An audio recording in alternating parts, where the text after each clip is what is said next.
અમદાવાદમાં છડે ચોક કાયદાની એસી તૈસી। સીસીટીવીમાં કેદ ક્રૂર કાતિલો।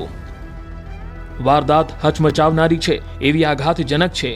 એ ખતરનાક અપરાધીઓએ સર્જેલા દ્રશ્યોની છે કે જેને કોઈ પણ જુએ તે હચમચી ઉઠે। અમદાવાદના પાલડીમાં વહેલી સવારે બની એવી ઘટના કે જેણે આખું અમદાવાદ હચમચાવી દીધું।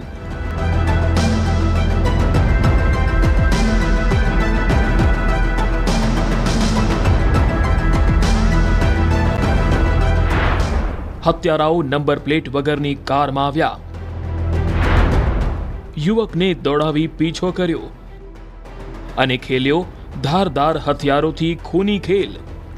1, 2, 4 નહીં પરંતુ 6 થી વધુ લોકોના હાથમાં ઘાતક હથિયારો। એક યુવકને દોડાવ્યો અને ધક્કો મારતા જ તે રસ્તા પર પટકાયો અને આડેધડ હુમલાખોરો ઘાતક ધારદાર હથિયારોથી તેને મારવા લાગ્યા।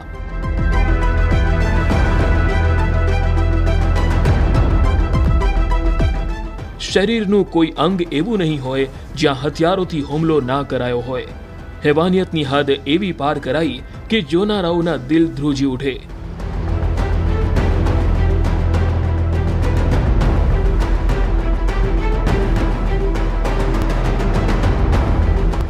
પરંતુ હુમલાખોરો તો ક્રોધની જ્વાળામાં એ હદે વશ હતા કે યુવકનો ક્ષણભરમાં જીવ લઈ લીધો।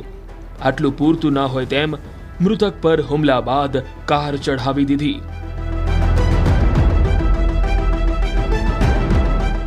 ફક્ત ને ફક્ત જીવના દુશ્મન બની બેઠેલા હુમલાખોરો ઘડીક ભરમાં રૂવાડા ઉભા કરી દે તેવા દ્રશ્યો સર્જી ફરાર થઈ ગયા। જો કે આ મામલે સૌથી મોટો સવાલ એ હતો કે ઘટના સ્થળથી નજીવાંતરે પોલીસ સ્ટેશન છે, તેમ છતાં બેખોફ બનેલા અપરાધીઓએ એવો ઘાતકી ખેલ ખેલ્યો કે રસ્તા પરથી અવર જવર કરનારાઓ જે જુએ કે ભાગતા નજરે પડ્યા। જો કે આ ક્રૂર ઘટના સીસીટીવીમાં કેદ થઈ ગઈ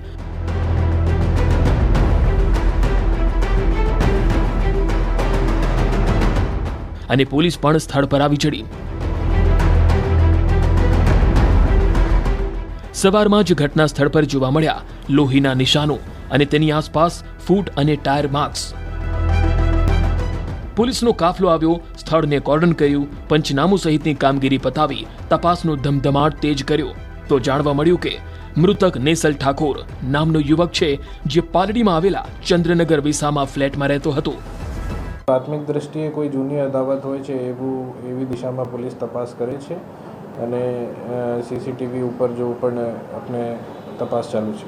આપણે શંકાસ્પદ જો છે એની દિશામાં અને સીસીટીવી જો ટ્રેસ કરીને છે એની દિશામાં તપાસ ચાલુ।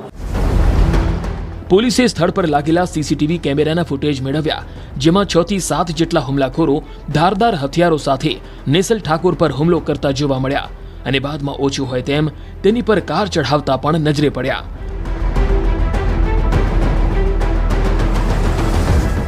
તેમ છતાં જીવ ના ધરાયો હોય તેમ ફરી કારમાંથી ઉતરી નેસલને મારતા દેખાયા, જે બાદ તુરંત તેઓ નંબર પ્લેટ વગરની કાળા રંગની કારમાં બેસી ફરાર થઈ ગયા।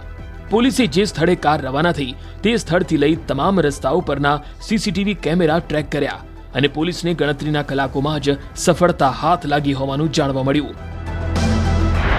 અંગત અદાવતમાં નેસલની હત્યા।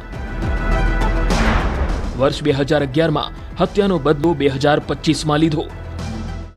એ અગાઉ એક મર્ડરની એમાં ઇન્ફોર્મેશન છે અને એની ઉપર કે એમાંથી કોઈ અદાવત છે એ દિશામાં પણ પોલીસ તપાસ કરી રહી છે। પોલીસ તપાસમાં એ વાતનો ઘટસ્ફોટ થયો કે મૃતક નેસલ ઠાકોરે વર્ષ 2011માં એક વ્યક્તિની હત્યા કરી હતી, જે અંગત અદાવતમાં તેનો જીવ લઈ લેવામાં આવ્યો હતો। જો કે પોલીસ એ પણ આશંકા સેવી રહી છે કે હત્યા પહેલા નેસલની રેકી કરાઈ હશે। હાલ તો પોલીસે કેટલાક શકમંદોની પૂછપરછ કરી વધુ કાર્યવાહી તેજ કરી છે, પરંતુ અમદાવાદમાં વધતી ગુનાખોરી ક્યાંક ને ક્યાંક પોલીસની કાર્યવાહી સામે સવાલ ઉભા કરી રહી છે કે લોકોમાં શું કાયદાનો ખોફ નથી રહ્યો? નજીવા અંતરે પોલીસ સ્ટેશન હોવા છતાં આરોપીઓ બિંદાસ્ત ખુલ્લેઆમ ઘાતક હથિયારો વડે નેસલ ઠાકોરને બેરહેમીપૂર્વક મોતને ઘાટ ઉતારી ફરાર થઈ ગયા। આખી ઘટના કાયદા કાનૂનના લીરે લીરા ઉડાડતી છે અને ગુજરાતમાં ચકચાર જગાવતી। અમદાવાદથી ઋત્વિજ સોની, ન્યૂઝ 18 ગુજરાતી.